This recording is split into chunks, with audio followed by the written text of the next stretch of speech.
BBA, BCA, BCom computer కోర్సులో 100% placement లభించే ఏకైక డిగ్రీ కాలేజ్ కూకట్పల్లిలోని I3 డిగ్రీ కాలేజ్ 8367215215. అందరికీ నమస్కారం. నా పేరు మాధురి. ఈ నెల మార్చి 8 నుంచి 15 వరకు ద్వాదశ రాశుల మహిళలకు ఎలా ఉండబోతుందో మనకు తెలియజేయడానికి మనతో పాటు ఉన్నారు ప్రముఖ జ్యోతిష్య పండితులు బ్రహ్మశ్రీ నందిబట్ల శ్రీహరి శర్మ గారు. నమస్కారం గురుగారు. వాగర్థ వివ సంపృక్తౌ వాగర్థ ప్రతిపత్తయే జగతః పితరౌ వందే పార్వతీ పరమేశ్వరౌ ఆదిత్యాయ చ సోమాయ మంగళాయ బుధాయ చ గురు శుక్ర శనిభ్యశ్చరాహవే కేతవే నమః.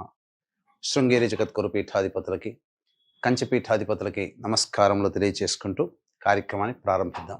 నమస్కారం గురుగారు. గురుగారు, మరి వృశ్చిక రాశి వారికి మార్చి 8 నుంచి 15 వరకు ఎలా ఉండబోతుందంటారు? మార్చి 8వ తారీఖు నుంచి 15వ తారీఖు వరకు ఈ యొక్క వృశ్చిక రాశిలో జన్మించినటువంటి మహిళలకి ఏ విధంగా ఉండబోతుందో తెలియజేసే ప్రయత్నం చేద్దాం. వృశ్చిక రాశిలో జన్మించినటువంటి మహిళలకి గ్రహాల యొక్క అనుగ్రహం సంపూర్ణంగా ఉంది. అయితే ఏ గ్రహాలు యోగిస్తాయి, సంపూర్ణంగా ఏ గ్రహాలు యోగిస్తాయి, ఏ గ్రహాలు అనుకూలించవో మనం తెలియజేసుకుందాం. మొట్టమొదటిగా గురువు, శుభకరుడైనటువంటి గురువు రాశిని వీక్షించడం, ఇది చాలా యోగవంతమైనటువంటి పరిస్థితి. అంటే ఏంటి, ఎదుటి వాళ్ళ యొక్క సహాయ సహకారాలు పొందడానికి కాలం అనుకూలిస్తుంది అని చెప్పడానికి గురువు సంచార ప్రభావం. అయితే ఇక్కడ ప్రధానంగా ఈ గురువు మృగశిర నక్షత్రంగా రాశినాథుని యొక్క నక్షత్రంలో సంచారం చేస్తున్నటువంటి కారణం చేత మీ యొక్క అభీష్టములు ఏవైతే ఉంటాయో అవన్నీ తీర్చుకోగలుగుతారు. కాబట్టి ఏదైతే అనుకుంటారో మనసులో ఆ అనుకున్నటువంటి పనులని మీరు ఇంప్లిమెంటేషన్ చేయడానికి ప్రయత్నించండి. ప్లానింగ్ అండ్ ఇంప్లిమెంటేషన్ ఎప్పుడు కూడా చక్కగానే సాగుతాయని చెప్పవచ్చు. ముఖ్యంగా వివాహం కావాల్సినటువంటి మహిళలకి సంబంధాలు కుదురుతాయి, అందులో సందేహం లేదు. ధనపరమైనటువంటి సమస్యల్ని తీర్చుకోగలుగుతారు, అందులో కూడా సమస్యలు ఏమీ లేవు. అయితే ఉద్యోగులు మాత్రం కాస్త ఇబ్బందులు పడక తప్పదు. ఎందుకంటే అర్ధాష్టమ శని, దీనితో పాటుగా కూడా రవి కూడా అర్ధాష్టమ స్థాన స్థితి పొంది ఉండడం, ఈ కారణం చేత ఉద్యోగం చేస్తున్నటువంటి మహిళలకి ప్రెషర్స్ ఎక్కువగా అవుతాయి, బాధ్యతలు పెరుగుతాయి, ఎక్కువ టైం ఆఫీస్లోనే పనిచేయాల్సినటువంటి పరిస్థితి, లేదా ఎక్కువ టైం వ్యాపార స్థలంలో ఉండాల్సినటువంటి పరిస్థితి గోచరమవుతుంది. ఏ వృత్తుల్లో ఉన్నటువంటి వాళ్ళకి బాగుంటాయి అని అంటే, ఒక్క ఫుడ్కి సంబంధించినటువంటి hotels, general stores, supermarkets, restaurants, curry points, fruits నడుపుకునేటువంటి వాళ్ళు, అలాగే పూజా స్టోర్స్, తీర్థయాత్రలు, జ్యువెలరీ రంగము, ఎడ్యుకేషనల్ ఇన్స్టిట్యూషన్స్ నడుపుకునే మహిళలు, ఇప్పుడు చెప్పబడినటువంటి రంగాలలో ఉన్న వాళ్ళకే మంచి యోగ్యత. మిగతా ఏ రంగంలో ఉన్నటువంటి వాళ్ళకైనా శుభాలు జరగవు. అంటే ఇక్కడ ఏంటి, వ్యాపారం మందకొడిగా సాగుతుంది. ఆయా సంబంధించిన రంగాల్లో చేసేటువంటి ఉద్యోగినులకి, అనగా ఇప్పుడు చెప్పబడినటువంటి రంగాలు కాకుండా మిగతా ఏ రంగంలో ఉన్నటువంటి ఉద్యోగస్తులైనా, వ్యాపారస్తులైనా, వృత్తిలో ఉన్న వాళ్ళైనా, వాళ్ళకందరికీ కూడా ప్రెషర్స్ ఎక్కువగా ఉంటాయి. కావున ఒత్తిడితో కూడుకున్నటువంటి జీవన విధానాన్ని 15వ తారీఖు వరకు చేయాల్సినటువంటి పరిస్థితి ఏర్పడుతుంది. ముఖ్యంగా గృహంలో చికాకులు ఉంటాయి, ఇంటికి రాగానే చికాకుతో ఉన్నట్టుగా ఉంటుంది, ప్రశాంతత లేని జీవితాన్ని గడుపుతారు. ముఖ్యంగా గృహ మరమ్మతులకి, వాహన మరమ్మతులకి ఎక్కువగా ఖర్చు చేయాల్సినటువంటి పరిస్థితి. అన్నిటికంటే ప్రధానమైనటువంటిది ఏంటంటే, వాహనాన్ని నడిపేటప్పుడు జాగ్రత్తలు పాటించండి. ఇక కుజుడు అష్టమ స్థానం, ఇది ప్రధానముగా మీకు చేటు చేసేటువంటి గ్రహం అని చెప్పవచ్చు. ఎందుకనంటే ముఖ్యంగా ఆరోగ్యంతో ఇబ్బందులు, అనారోగ్య సమస్యలు, ముఖ్యంగా ఆర్థరైటిస్ ప్రాబ్లమ్స్ రావడం కానీ, ఎక్కువగా డాక్టర్ని సంప్రదించినప్పుడు కాల్షియం టాబ్లెట్స్ ఎక్కువగా తీసుకోవాలి. కాల్షియం డెఫిషియన్సీ మీకు కనబడుతుంది జాతకరీత్యా. ఇక ప్రధానంగా ఏ పని చేయాలనుకున్నా ఆ పనులలో ఆటంకాలు అనేటువంటివి ఉంటాయి. ఒక గురువు మాత్రమే యోగదాయకంగా ఉన్నాడు, మిగతా ఏ గ్రహాలు కూడా అనుకూలంగా లేవు. ఒక కేతువు కూడా అనుకూలంగా ఉన్నాడు, గురువు కేతువులు తప్ప మిగతా అన్ని గ్రహాలు అనుకూలముగా లేవు.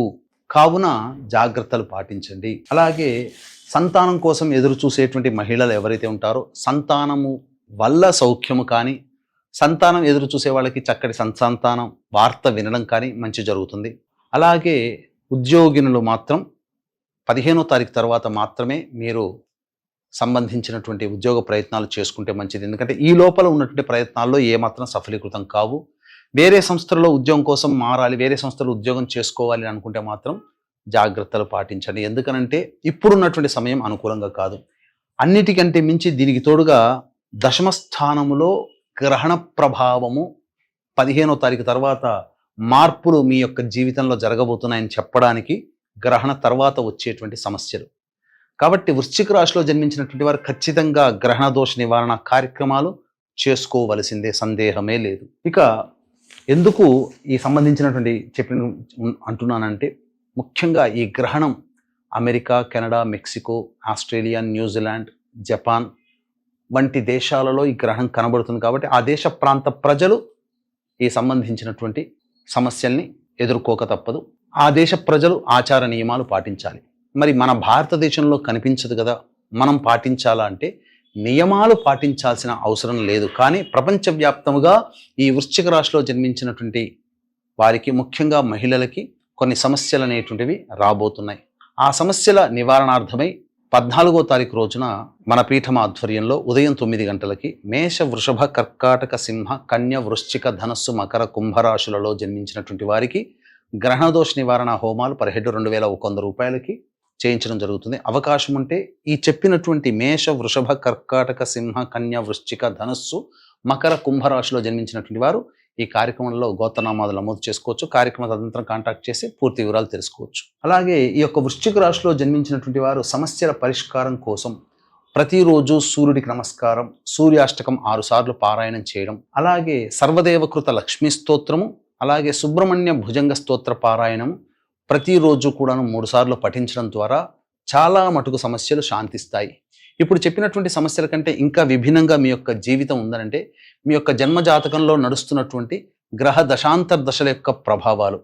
కావున దగ్గరలోని మంచి ఉపాసనా పరులైనటువంటి జ్యోతిష్యులను సంప్రదించి వారి సలహాలు, సూచనలు కనుక పాటించినట్లయితే మరింత మెరుగైనటువంటి జీవితాన్ని పొందుతారని చెప్పవచ్చు. ఇప్పుడు మనం చెప్పినటువంటి ఈ యొక్క వృశ్చిక రాశిలో జన్మించినటువంటి వారికి 14వ తారీఖు రోజున గ్రహణం అనేటువంటిది ఉంది కదా. అయితే ప్రధానంగా 8వ తారీఖు నుంచి 15వ తారీఖు వరకు ఉండేటువంటి దైనందిన జీవితంలో ఉండేటువంటి విషయాల గురించి తెలియచేసుకుందాం. 8, 9 తారీఖుల్లో గనక చూసుకున్నట్లయితే ప్రధానంగా ధనపరమైనటువంటి సమస్యలు ఉంటాయి. ఏ పని చేయాలన్న ఆసక్తి ఉండదు.